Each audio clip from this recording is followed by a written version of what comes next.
Hello મિત્રો, progress કિચનમાં આપનું સ્વાગત છે।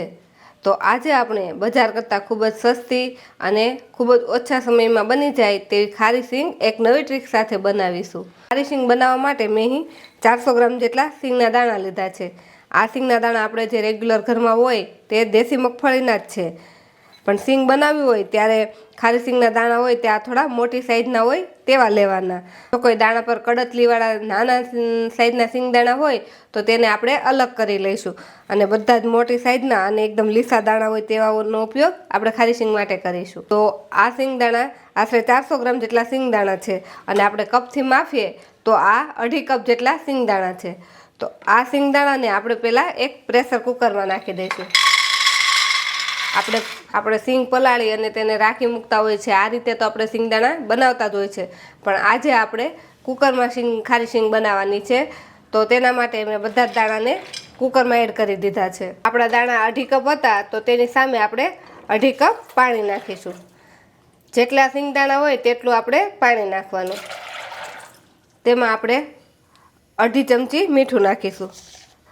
ચમચીની સાઈઝ થોડી મારી નાની છે એટલે હું 1/2 ચમચી નાખું છું। 1 કપ સિંગદાણા સામે 1 ચમચી મીઠું પરફેક્ટ માપ છે। હવે આને આ રીતે થોડું હલાવી અને આપણે પ્રેશર કુકરને બંધ કરી દઈશું, અને મીડિયમ ગેસ પર આનામાં આપણે એક વિસલ કરી લઈશું। સિંગદાણા બાફતી વખતે આપણે મીડિયમ ગેસ રાખવાનો અને એક જ વિસલ કરવાની છે, કેમ કે સિંગદાણાને આપણે 80% જેટલા જ બાફવાના છે। તો હવે એક વિસલ થાય ત્યાં સુધી આપણે રાહ જોઈશું। તો આપણે એક વિસલ કરી લીધા પછી કુકર જાતે જ ઠંડુ થઈ ગયું છે। તો હવે તેમાંથી આપણે કુકરને ખોલી અને જે પાણી હોય તેને નિતારી લેવાનું છે। આ રીતે કોઈ પણ એક ચાળણીમાં નીચે વાસણ રાખી તેમાં બધું એક્સ્ટ્રા પાણી હોય તે બધું નિતારી લઈશું।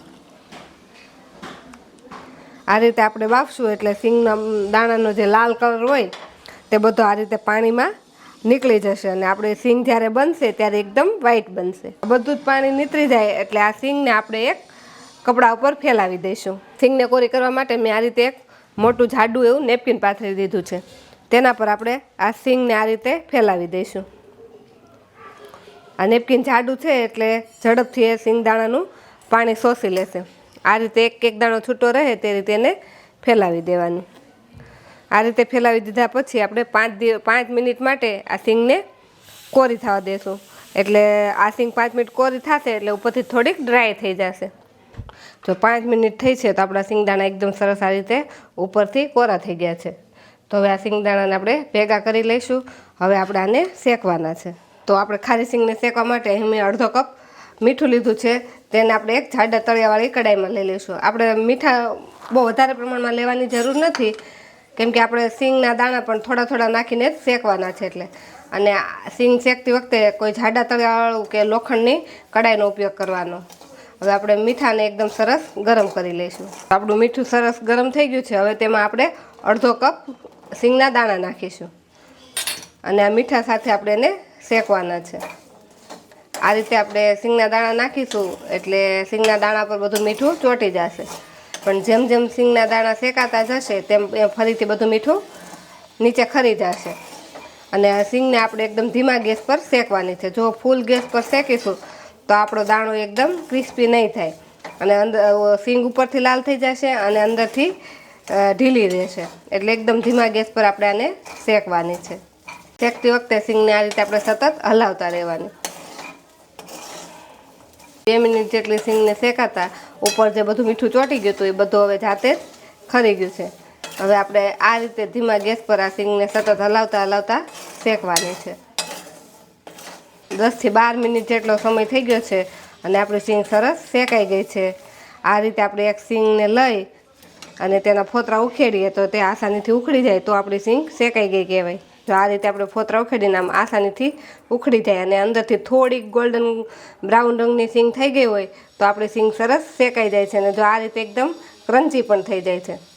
તો આટલી સિંગ શેકાય એટલે આપણે એને કાઢી લઈશું। આ રીતે ઝારાની મદદથી આપણે બધી સિંગને મીઠાથી અલગ કરી લઈશું।